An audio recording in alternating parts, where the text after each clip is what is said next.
ओम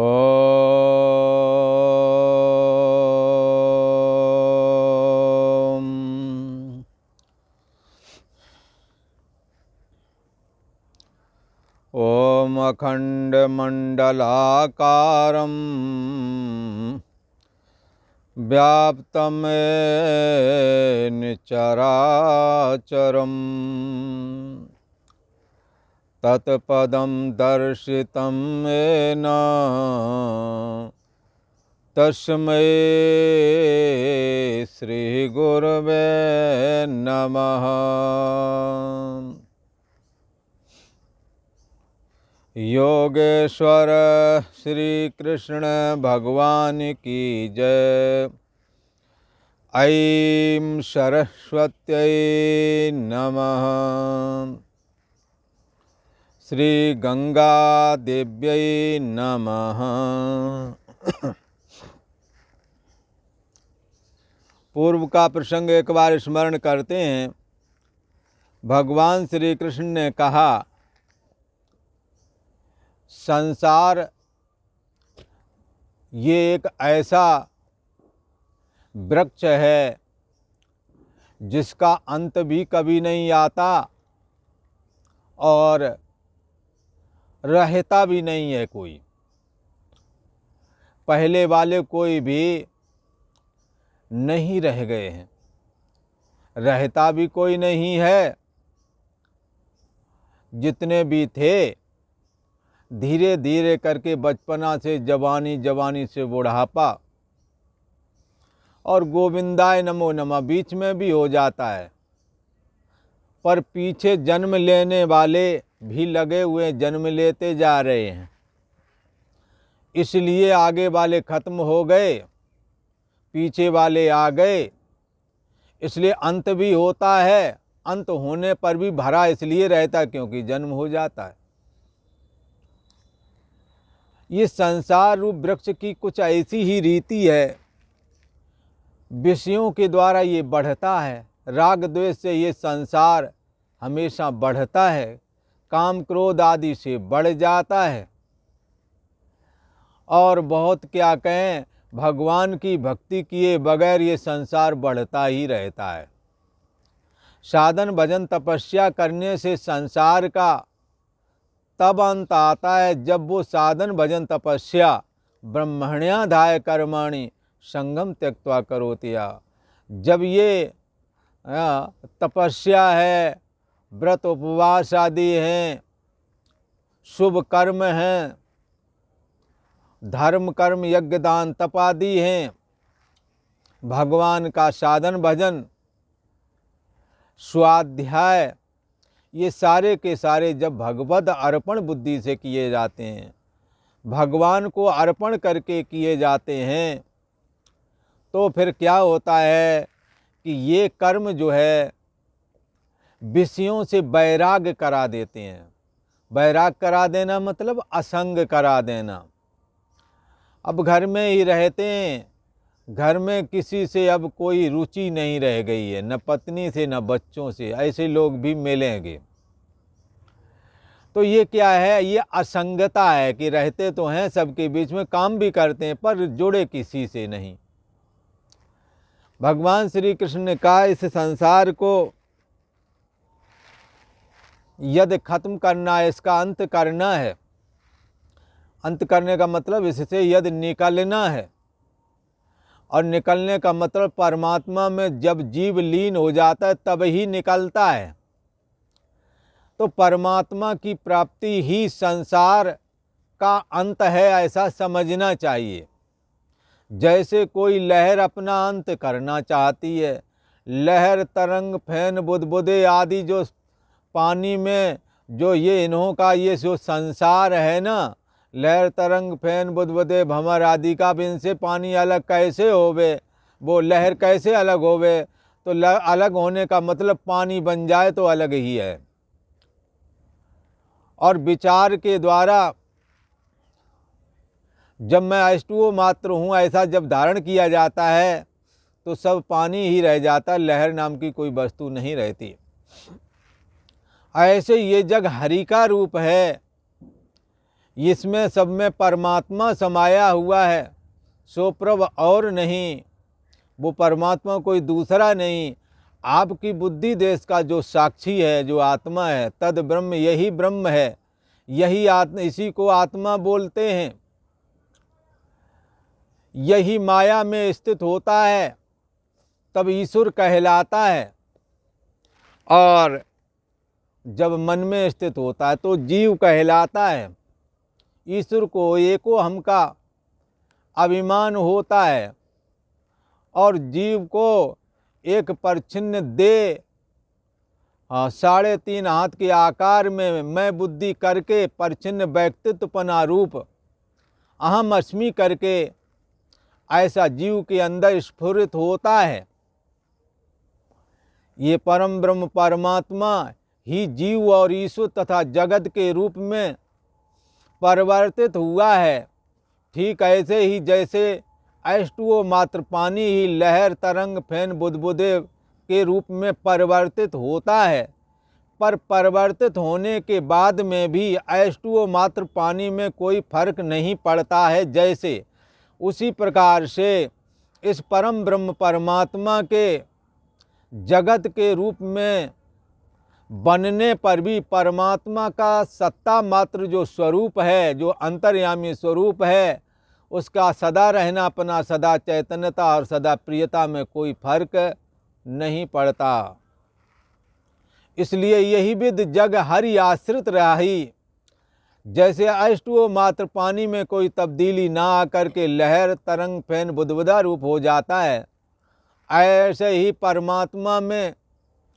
परमात्मा ने अपने में किसी प्रकार की तब्दीली नहीं लाई, अर्थात सत भी बना रहा, चेतन भी बना रहा, आनंद स्वरूप बना रहा। सच्चिदानंद ब्रह्म में किसी प्रकार का कोई अंतर न आकर के और जगत के रूप में बन गया है, और उसकी अभिव्यक्ति हृदय देश में बुद्धि के साक्षी के तौर पर हर किसी के अंदर में हो रही है, जिसको है और जाननापना के माध्यम से साक्षी साधना करें और ये बात जानेंगे कि किस प्रकार से ये देह, इंद्रियां, मन, बुद्धि आदि सब जाने जाते हैं, और ये जो चेतना, सोने जागने वाली चेतना, ये भी जानी जाती है। पर जो जानने में आ जाता है वो वस्तु हमारे से अलग होती है, और हम तो उसके बगैर में हैं, पर वो हमारे बगैर नहीं है। जैसे देह, इंद्रियां, मन, बुद्धि को मैं जानने वाला हूँ, तो देह, इंद्रियां, मैं, बुद्धि हमारे आश्रय में हैं। देह, इंद्रियां, मन, बुद्धि स्वतंत्र होकर के कोई वजूद नहीं रखते, पर जिसके द्वारा ये जाने जाते हैं वो देह, इंद्रिय के ना रहने पर भी रहता है, उसका अपना स्वतंत्र वजूद है। जैसे सुषुप्ति अवस्था में देह और जगत दोनों का अंत हो गया सोने वाले आदमी के लिए, पर देह और जगत का अंत तो हुआ, पर इनका अंत हो गया, पर जानने वाला बना रहा। जानने वाला जो अंतर्यामी आत्मा है, ये देह और जगत के बगैर भी है और देह और जगत के सहित भी है। जैसे H2O मात्र लहरों के रूप में भी है, और लहरें जब नहीं होती तो भी H2O मात्र पानी रहता है।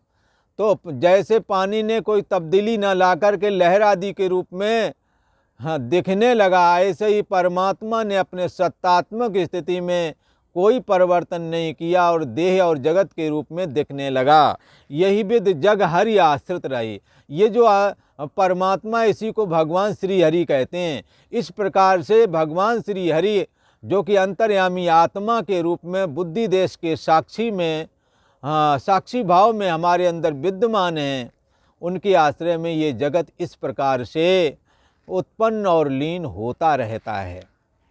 तो ये जो चैतन्य सत्ता है, इसके लिए कहा कि इसको कैसे जाने। ये चैतन्य सत्ता जब शरीर है तब भी जान रहा है, और शरीर जब छूट जा रहा है तो भी जान रहा है। इसके जानने पने में कोई फर्क ही नहीं आ रहा है, हा?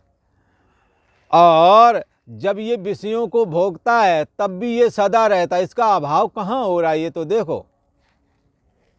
शरीर छोड़ के गए तो कैसे गए? जैसे बचपना छोड़ा, हम बचे, बचपना गया। कौन हम बचे? चैतन्य सत्ता जिसके द्वारा जाना जाता है। आप बचपने को जान रहे थे, अब वो बचपना नहीं जानने में आ रहा, उसका अभाव जान रहे हो। तो बालक तुम थे? हाँ, ऐसा नहीं कह सकते। बालक अवस्था जब थी तब आप मैं बालक हूँ ऐसा बोल रहे थे, पर सच्चे अर्थों में तुम बालक नहीं थे, क्योंकि अब बालक अवस्था नहीं पर आप हैं। और वही बाले हैं जो बालक अवस्था में थे आज जवानी में। और जवानी का अभाव हो जाए, अब ये जवानी में जवान मैं हूँ ऐसा बोल रहे हो, पर जवानी चली जाएगी, आप बचेंगे जानने वाले। ये जानने वाले का अंत नहीं आता है, वृद्धावस्था आएगी। वृद्धावस्था को आप जान रहे हैं, ये वृद्धावस्था देह लेकर के जाती है, तो भी ये जानने वाला रहता है। देहिनो अस्मिन यथा देहे कौमारम यौवनम जरहा तथा देहांतर प्राप्तिर धीरस्तत्र न मोह्यति। देहधारी की इस देह में जैसे बचपना, जवानी, बुढ़ापा आए और मर गए, आए और मर गए, आए और मर गए। बचपना जब था मैं बालक हूँ ये बोले, जवानी जब थी मैं जवान हूँ ये बोले, अब वृद्ध हैं तो अब मैं वृद्ध हूँ ये बोल रहे। पर ये जानने वाला न जवान था, न बालक था, न बुढ़ा था, और इसके जाने पर भी ये बना रहा। इसका मतलब नाशवान वही थे, जवानी, बुढ़ापा और बचपना। तुम अविनाशी थे, क्योंकि इनके नाश होने पर भी बच गए हो। और जैसे अब जब बचपना, जवानी, बुढ़ापा के खत्म होने पर भी आपका खात्मा नहीं, आप बने रहे। और कैसे बने रहे? जानना पने के रूप में। आपकी ज्ञान वाली स्थिति बाधित नहीं हुई। आपका जब शरीर शांत होगा तो भी आप बचेंगे। ऐसी स्थिति में भी आत्मा का अभाव नहीं होता जब शरीर छूटता है। यदि छूट जाए तो अगला शरीर जब मिलेगा तो आत्मा के बगैर दूसरा शरीर कैसे धारण करोगे? जैसे एक लहर पानी में लीन हो गई तो H2O मात्र पानी का अंत नहीं हुआ। यदि पानी का अंत हो जाता तो दूसरी जगह लहर कैसे बनेगी? पानी ही जब नहीं होगा तो। इसलिए पुनर्जन्म तभी संभव है जब आत्मा को अविनाशी, हाँ, आप जान जाओ, क्योंकि वो अविनाशी है इसलिए जान जाओ।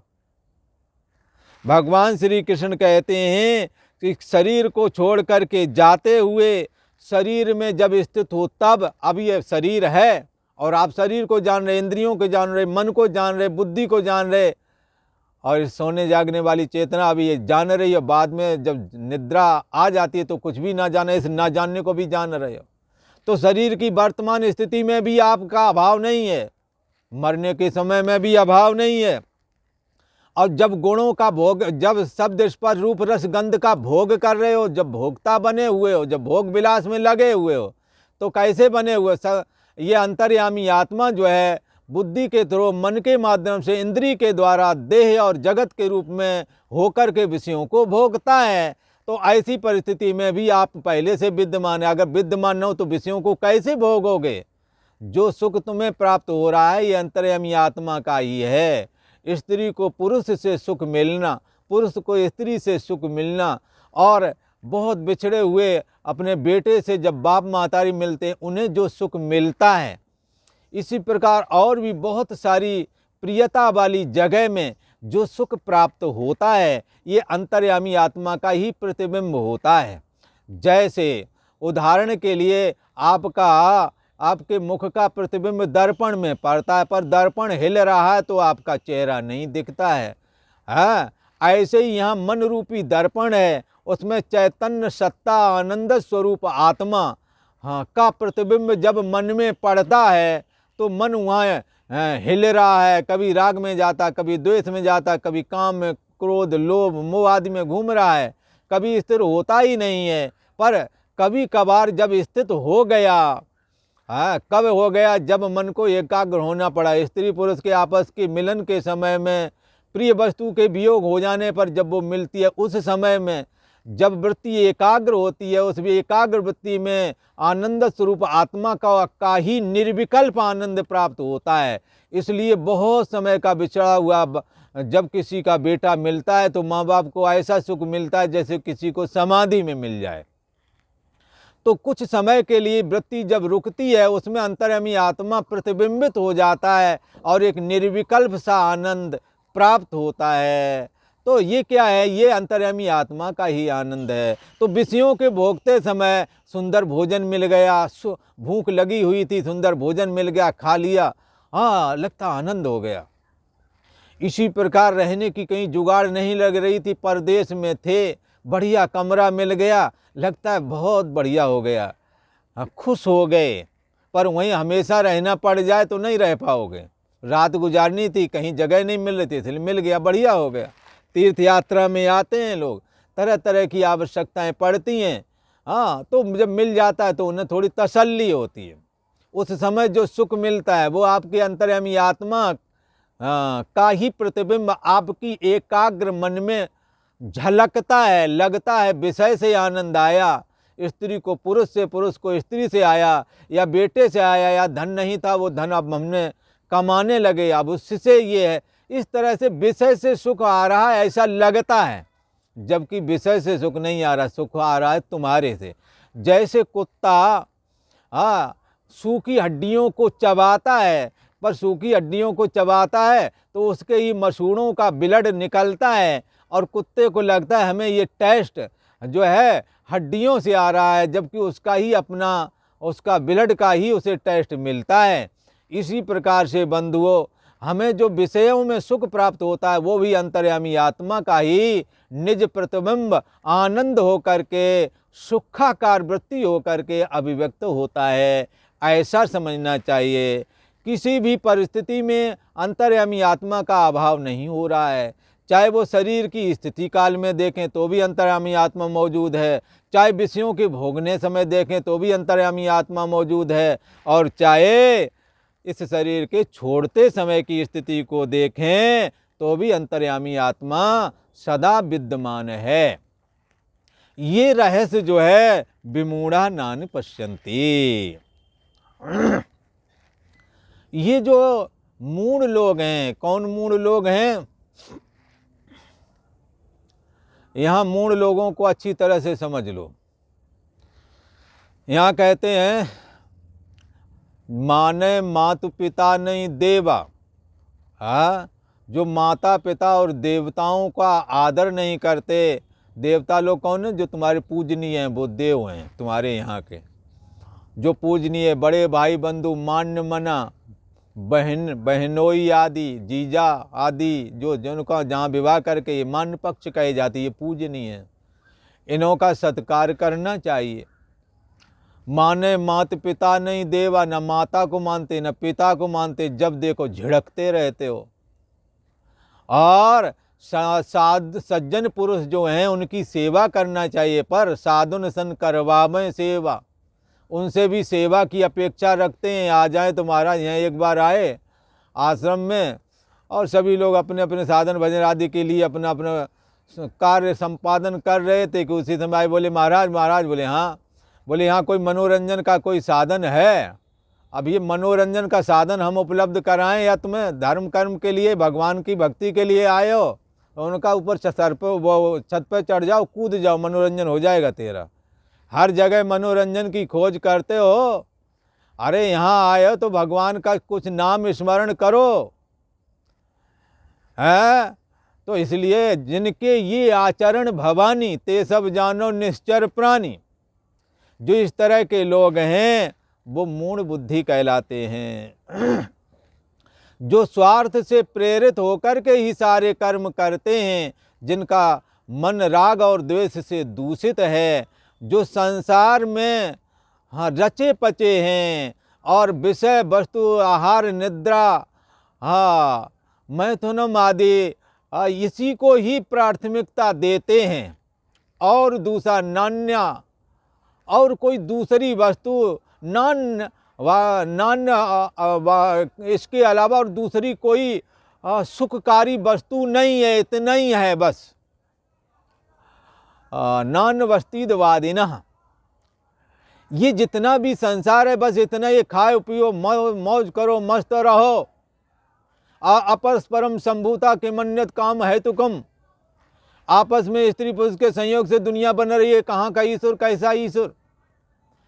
इस तरह का कहने और करने वाले, मानने वाले, इस रहस्य से वंचित ही रह जाते हैं। इन्हीं को मूढ़ बुद्धि कहा गया है। विमूढ़ा नान पश्यन्ति, ये विमूढ़ लोग इसको नहीं जान सकते हैं। ये तो ज्ञान रूपी चक्षु जिनके खुल जाते हैं। कैसे खुलते हैं? जो भगवान श्री कृष्ण की इस श्रीमद् भगवत गीता के ज्ञान को धारण करते हैं, तो गीता ज्ञान में बड़ी सामर्थ्य है। बहवो ज्ञान तपसा पूता मद भाव मागतः, बहुत सारे ज्ञान से पवित्र होकर, गीता के ज्ञान से पवित्र होकर के बहुत सारे लोग, भगवान श्री कृष्ण कहते हैं मदभाव मांगता, बहुत सारे मेरे भाव को अर्थात मुझ में लीन हो गए हैं। इस गीता ज्ञान में ये सामर्थ्य है, पर उन्होंने ज्ञान रूपी चक्षु खोला है। वो चक्षु कैसे खुलता है? गीता के ज्ञान से, उपनिषद ज्ञान से, भागवत ज्ञान से, रामायण के ज्ञान से ज्ञान चक्षु खुल जाता है। भगवान श्री कृष्ण कहते हैं ये ज्ञान चक्षु जिनका खुल गया, तो कई लोगों को तो ऐसा होता है कि नहीं हमारा तो ज्ञान चक्षु खुल गया, उनके विषय में महाराज क्या कहोगे? अच्छा, भगवान श्री कृष्ण ने क्लियर किया इस बात को। 15वें अध्याय का ये 11वें श्लोक है। इसमें कह रहे हैं यतन्तो योगिनश्चैनं पश्यन्त्यात्मन्यवस्थितम्, यतन्तो योगिनश्चैनं पश्यन्त्यात्मन्यवस्थितं, यतन्तोऽपि कृतात्मानो नैनं पश्यन्ति चेतसः। यतन्तो योगिनश्चैनं, यत्न करने वाले लोग ज्ञान को प्राप्त हो जाते हैं, भगवान की भक्ति को प्राप्त हो जाते हैं, वैराग्य को प्राप्त हो जाते हैं, निष्काम कर्म करने में कामयाब हो जाते हैं, स्वार्थ बुद्धि का त्याग करके भगवत अर्पण बुद्धि कर्म करने में कामयाब हो जाते हैं। कौन? यत्न करने वाले लोग। यत्न करने वाले लोग अपने दुर्गुणों को छोड़ने में कामयाब हो जाते हैं। यतन्तः योगिनः, ऐसे ही यत्न करने वाले योगी लोग भी आत्मनि अवस्थितम, अपने हृदय में, अवस्थितम हृदय में स्थित, एनम पश्यन्ति, इस अंतर्यामी आत्मा को देखने लगते हैं। किसी ने कहा कैसे देखेंगे? देखने की बात कहे तो महाराज सब बाहर की ओर दिखता, अंदर तो देखने के लिए कुछ है ही नहीं, कैसे देखेंगे? तो बंधुओं, नेत्र बाहर जरूर देखता है, पर बाहर देखने वाले नेत्र को भी वो देखता है।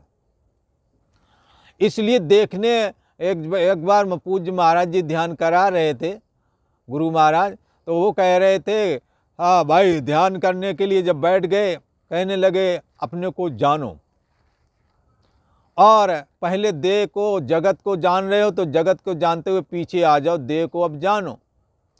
अब देह को भी जानने लगे, अब इंद्रियों को जानो, मन को जानो, और फिर लास्ट में कहा बुद्धि को भी जानो। है अभी वर्तमान हो, इस बात को जान रहे हो। निद्रा आई तो वर्तमान भी तुम्हारा खो गया, तो तुम्हारा होना ना होना भी तुम्हारे द्वारा जाना गया। इसलिए पूज्य महाराज जी ने कहा देखो देखो, देखने वाले को देखो। ये कौन देख रहा है? ये सब जो देखने वाला है, देखने वाले को भी जो देख रहा है, सोहम अस्मि, वो मैं ही हूँ। वो यद्यप किसी के द्वारा देखा नहीं जा सकता, पर लास्ट तक आपकी सोने जागने वाली चेतना को भी जिसने देखा वही हमारी असली मैं है। ऐसा यत्न करने वाली योगी लोग देख लेते हैं, जान जाते हैं। यद्यप वो दिखने में नहीं आता, पर भी लास्ट में तुम्हारी सोने जागने वाली चेतना को भी जिसने जाना, वो जानने वाला तुम्हारी असली मैं है। उसी को कहते हैं भगवान श्री कृष्ण, यत्न करने वाले योगी लोग भी अपने हृदय में स्थित इस आत्मा को हाँ, यथार्थ जान जाते हैं। अंतर्यामी आत्मा जो दिखता नहीं, वो उस ना दिखने वाले को भी देख लेते हैं।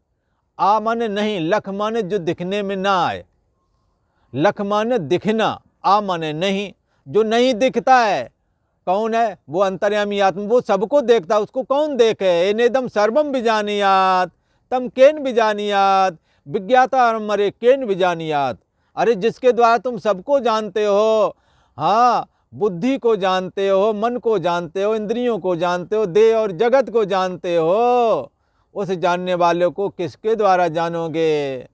हाँ, नहीं जान सकते। फिर क्या जानोगे? कि वही जानने वाला है, बाकी सब जानने वाले उसकी सत्ता से जान रहे हैं।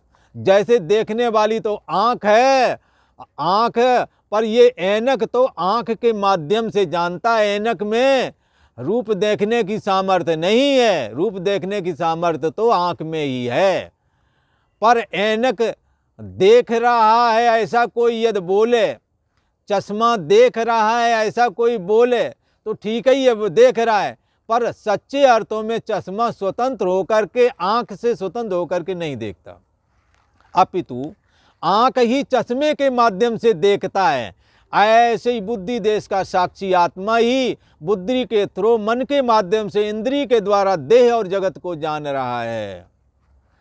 ऐसा जो जानने वाला है, इसकी जानना पना वाली दृष्टि का कभी अंत नहीं आता है। देखो, इंद्रियों की दृष्टि का अंत आ गया, मन ने इंद्रियों को जान लिया, इंद्रियों का अंत आ गया। मन को बुद्धि ने जाना, बुद्धि का अंत, मन का अंत आ गया। और बुद्धि का होना ना होना भी आपने जाना तो बुद्धि वाली चेतना का भी अंत आ गया। फिर जो चेतना बची है वही तुम्हारी असली चेतना, इसी का नाम ब्रह्म चेतना है। तद ब्रह्म, यही ब्रह्म है, यही भगवान श्री कृष्ण का अंतर्यामी रूप है। इसको कौन जानता है? जो भगवान श्री कृष्ण की गीता का ज्ञान धारण करता है। ये गीता, हाँ, लगभग 200-250 उपनिषद होंगे, उनमें 125 मुख्य हैं और 125 में, हाँ, एकादश जिन पर भगवान शंकराचार्य जी ने, आद्य शंकराचार्य जी ने भाष्य किया है, वो 11 उपनिषद हैं, कई लोग 12 भी कहते हैं, वो मुख्य हैं। पर ये गीता सभी उपनिषदों का सार है। सर्वोपनिषद गावो दुग्धा गोपाल नंदनहा पार्थो वत्सा सुधीर भोक्ता दुग्धम गीता अमृत महत। इस गीता रूपी, हाँ, अमृत का दोहन करो, समझो। यदि ऐसा करोगे, यत्न ऐसा करोगे तो हृदय में स्थित अंतर्यामी आत्मा आप देख लोगे, जान जाओगे। जो दिखने में नहीं आता वही दिखने में आ जाएगा, कि वो किसी के द्वारा नहीं दिखता है, वही मेरी मैं है। सोहम अस्मि इति भावेन उपासेत, इसी भावना से उसकी उपासना की जाती है। यत्न करने वाले योगी लोग अपने हृदय में इस आत्मा को तत्व से जान जाते हैं। अच्छा, परंतु कई लोग ऐसे हैं, वो यत्न करते हुए भी नहीं जान पाते हैं। अकृत आत्मा अचेत सहायतनता अपि एनम न पश्यन्ति। परंतु जिन्होंने अपने गुरुओं की सेवा नहीं की, जिन्होंने अपने मस्तक को संतों के आगे नहीं झुकाया, जिन्होंने तत्वज्ञानी महापुरुषों की, भगवान के परम भक्तों के चरणों की रज अपने मत्थे पर नहीं रगड़ी, वो कैसे इस रहस्य को जान सकते हैं? भला लंका नगरी में जब हनुमान जी प्रवेश कर रहे थे, उस नगर की अधिष्ठात्री देवी लंकिनी निकली और उसने हनुमान जी से कहा, हाँ, कि मोर आहार कहाँ लग चोरा, मेरा तू आहार है, चोरी से हमारी नगरी में प्रवेश कर रहा है। हाँ, नाम लंकिनी एक निश्चरी सो कह क्या कह रही है, स्मरण नहीं आ रहा। हाँ, वो कहे कि मेरे को, मेरी उपेक्षा करके, अवहेलना करके तू लंका में प्रवेश कर रहा है, हैं?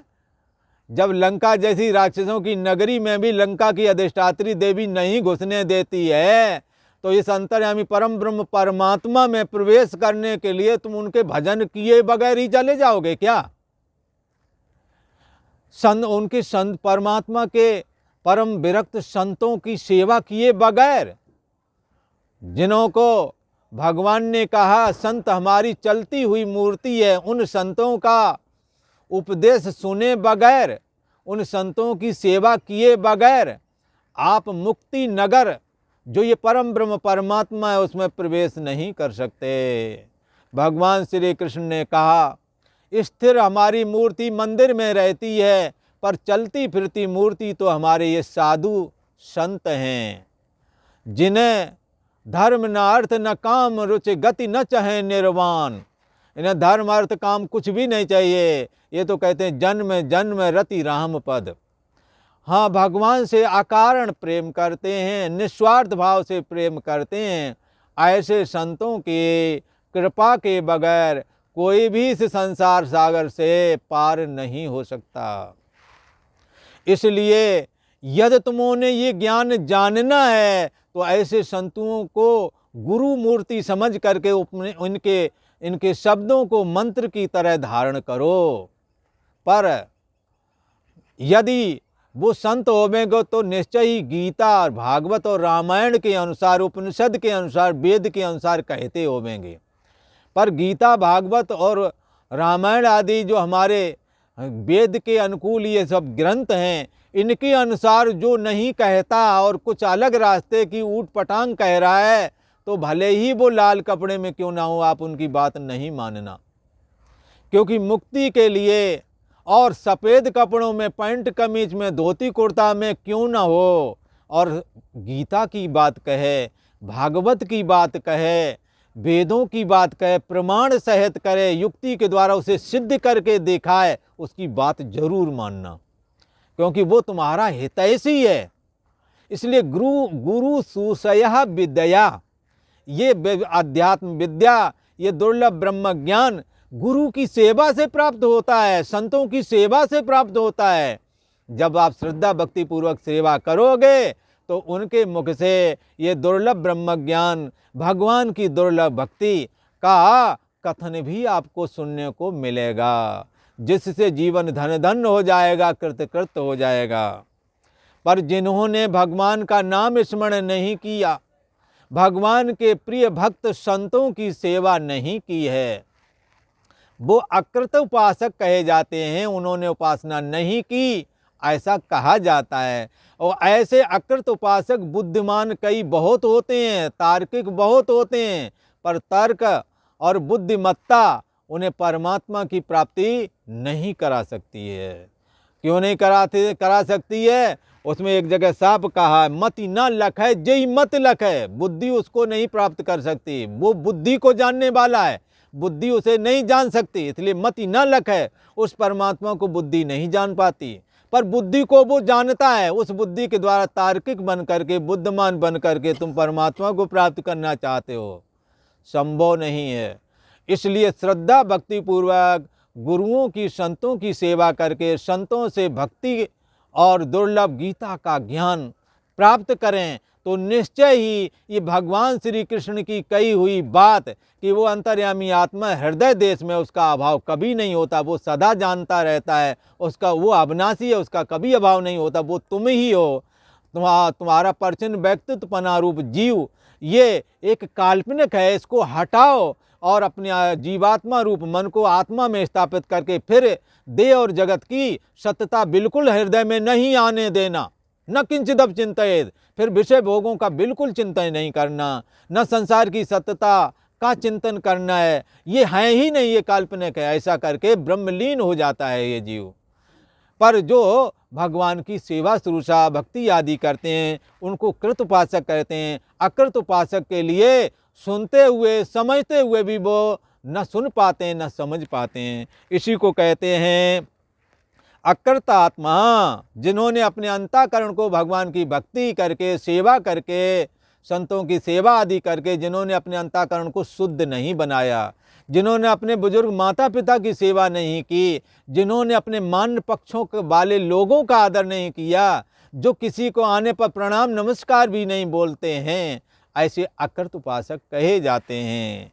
भगवान श्री कृष्ण कहते हैं जिन्होंने अपना अंतःकरण उपासना से शुद्ध नहीं किया, ऐसे अचेत सा, इनकी चेतना, इन्हें लगता है कि मेरी चेतना विकसित है, मैं सब जानता हूं, पर ये नहीं जानते हैं। ये इसी भ्रम में बने रहते हैं। इसलिए हाँ, साधुओं की नज़र में हाँ, साधु इन्हें समझते हैं, जो तत्व ज्ञान के जानने वाले वो जानते हैं कि इन्हें कुछ नहीं पता, वो ये जानते हैं कि ये बेवकूफ़ है। इसलिए अचेत सा, ये इनकी चेतना पूर्णता विकसित नहीं है। अचेत सा ऐसे अज्ञानी लोग यततः यतंता अपि एनम न पश्यन्ति, यत्न करते हुए भी इस अंत बुद्धि देश के साक्षी के रूप में हृदय देश में विद्यमान जो परमात्मा है, जिसको यहाँ गीता आत्मा करके कथन कर रही है, उसको ये यत्न करने पर भी नहीं जान पाते। क्यों नहीं जान पाते? हाँ, जैसे कहा ना कि लंकनी का ये कहना था कि तुम्हारी लंका नगरी में प्रवेश करे तो कम से कम हमारी स्तुति पाठ तो करते, हमें तो मनाते, फिर घुसते तो कोई बात नहीं, पर तुम बगैर ही मतलब चले जा रहे, अब तुम हमारा भोजन बन जाओगे। वो तो हनुमान जी महाबलवान है, रुद्र है ना, इसलिए मुटिका एक महाकप हनी और रुद्र बमत धरनी धनमनी, एक मुक्का मारा तो गिर गई भैरायक और मुंह से खून आने लगा। और पुण्य समार उठी सोलंका और जोर पान कर विनय सशंका, और हाथ जोड़ करके बड़ी विनय करने लगी। कहने लगी, जब रावण को ये ब्रह्मा जी ने वरदान दिया था और ये लंका नगरी वगैरह ये सब जो वरदान में से मिले हैं ना, हाँ, तब उन्होंने कहा था कि जब तेरे को मैं लंका नगरी की अधिष्ठात्री बनाए देता हूँ और तू तेरे से कोई भी वीर योद्धा सामने आएगा तो मारा जाएगा, तू किसी के द्वारा भी जीती नहीं जाएगी, तू सबको जीत लेगी, सबको मार डालेगी जो तुम्हारी लंका नगरी में प्रवेश करेगा तेरे पूछे बगैर। परंतु जिस दिन कोई बानर आ जावे और वो जब तेरे को मारे, हाँ, और तू हार जावे और तेरी दुर्दशा हो जाएगी, अब मैं मरी जाऊंगी, तो समझना ये राम जी का अवतार का समय आ गया और रावण के अंत का भी समय आ गया। ये बता दिया था। बंधुओं, भगवान में प्रवेश करने के लिए तो फिर भगवान की स्तुति करनी पड़ेगी, उनके जो संत हैं उनका आदर सत्कार करना पड़ेगा, ये हमें करना ही है। और ये सहज में ही करना चाहिए। हम मनुष्य हैं, इसलिए हमारा कर्तव्य है भगवान का भजन करना। हम मनुष्य हैं, इसलिए हमें एक दूसरे का सत्कार करना चाहिए। इससे दैवी संपत्ति आती है और दैवी संपत्ति विमोक्षाया निमंदाया सुरीमता। दैवी संपत्ति मोक्षकारी होती है और आसुरी संपत्ति बंधनकारी होती है। भगवान श्री कृष्ण कहते हैं, अर्जुन यतन्तः योगिनः आत्मनि अवस्थितम् एनम पश्यन्ति अकृतात्मः अचेतसः यतन्ता अपि एनम न पश्यन्ति। कह रहे यत्न करने वाले योगी जन भी अपने हृदय में स्थित आत्मा को यथार्थ रूप से तत्व से जान जाते हैं, किंतु जिन्होंने अपने अंतःकरण को शुद्ध नहीं बनाया, ऐसे अज्ञानी लोग तो यत्न करने पर भी इस अंतर्यामी आत्मा को नहीं जानते, उनकी विषया शक्ति नहीं छूटती, उनका देहाभिमान गलत नहीं हो पाता। ये तो मार्ग ऐसा है, जा अति हरि कृपा जासु पर होई, पाँव दे या मार्ग सोई। ये तो मार्ग ऐसा है, भगवान की कृपा के बगैर आगे नहीं बढ़ता। इसलिए भगवान श्री कृष्ण ने कहा कि हर एक साधक को चाहिए वो कृत उपासक बने। कृत उपासक का मतलब उपासना करे, भक्ति करे, सेवा करे, तो फिर वो परमात्मा को भी जानने में समर्थ हो जाएगा। आज इतना ही। ओम शांति है शांति है शांति है।